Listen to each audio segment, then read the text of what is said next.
përgjigje. Çfarë mendoni për akuzat ndaj krejave të ushtrisë ligjore të Kosovës? Konkretisht ish presidentit Hashim Thaçi dhe ish kryeparlamentarit Veseli e të tjerëve. Si e vlerëson këto kur ne e dimë që ka kriminalë ende që sillen të lirë në Beograd?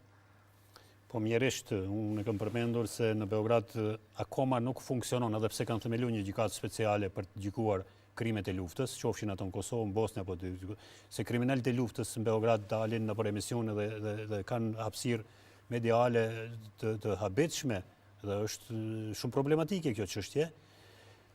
Nuk ka ndonjë përballje me krimin çfarë është pritur nga Serbia, sidomos çfarë ka pritur Bashkimi Evropian.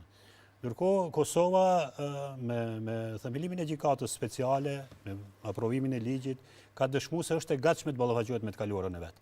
Dhe në këtë drejtim edhe shkruarja vullnetare edhe e presidentit Thaçi, edhe kryetarit Veseli dëshmon gatishmërinë e shqiptarëve për të ballafaqoher me të kaluarën, me bindjen time dhe shpresën se do të dëshmojmë pafajësinë edhe të tyre personale, edhe të çfarëdo implikimi në çfarëdo krime të UÇK-s, sepse lufta UÇK-s ishte një luftë antifashiste kundër një fashizmi, një politike fashiste e cila tentoi në praktik ta shfaros tërësisht kombin shqiptar këtu në Kosovë.